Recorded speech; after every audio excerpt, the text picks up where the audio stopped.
Hi everybody, this is Garrett from Poppy's Tech Ed.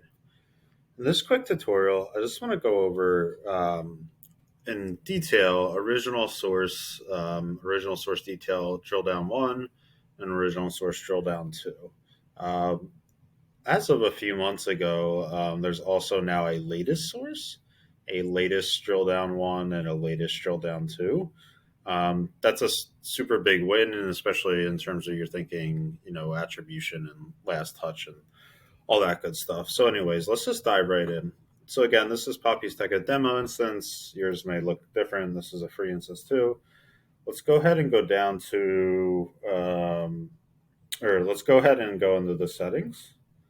And then I'm going to go under data management properties. And again, the settings is the gear icon and properties. And I want to be under contact properties in this case. And then I'm going to search original. So these are the original source fields I'm referencing. Now, everybody who comes into your instance has to have an original source stamped. Take a look at those values. And sorry, before we do that, let's read the definition. The first known source through which a contact found your website. Source is automatically set by HubSpot, but may be updated manually. We'll talk about that part in a second. So here are the defaults. Of course, offline source also has to do with the list upload. Those are where the list upload, in my example, had to happen.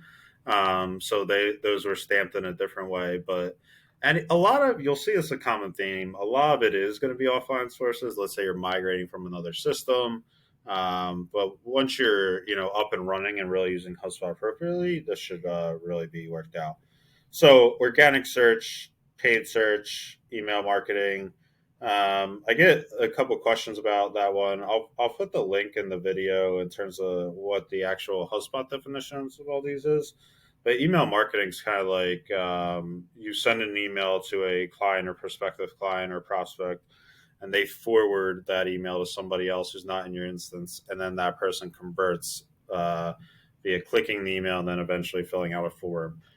So, anyways, that's that. Organic social, referrals, direct traffic, other campaigns. Again, I'll give the definition link, and then paid social, offline sources. Is typically what confuses people, but that's usually when you have an import, and that's why it's so important on the import to actually mark lead source detail. Okay, so again, these are out of the box. Some examples like it might be in terms of what the drill down values is organic search, right? Or paid search, for example. The drill down two might be Google, Bing, DuckDuckGo, and then we might even be able to get the actual search term. Not all the time, but sometimes. So that's just an example. Well, let's take a look at latest just real quickly. Very similar, same exact thing, same exact values. But let's say a lot of the times, latest and original can be the same, but if it's not, that could tell you they came in through organic search, but they also converted or similar to a conversion. Um, so maybe, yeah, again, maybe they came in through organic search, but they converted on a paid social ad, 3 months down the line, whatever it is. So that's that example. And again, latest source is really, really new, like the last couple of months. So last thing I want to touch on, and this goes a lot deeper. This is just very high level. If you have any more questions, you can ask Poppy um, at poppystech.com. But the last thing I want to go through is so a lot of times it's like, well, I don't want to use these sources. That's perfectly understandable. You have your own set lead sources as a company. At that point, we make the recommendation to actually create a custom field.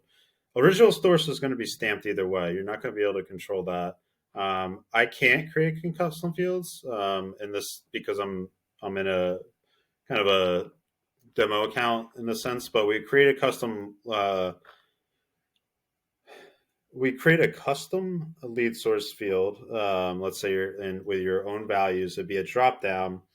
And then also lead source detail. Ideally, we recommend maybe a second one if you want.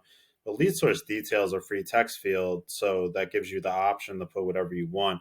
But we absolutely need that lead source field to be standardized. So that's why, again, on imports, we have a great import template we can share.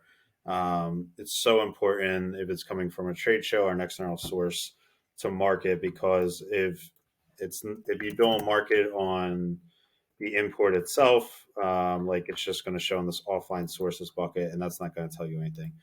Okay, well, sorry, I know that video is kind of choppy, but I hope this helps a little bit. Thanks so much.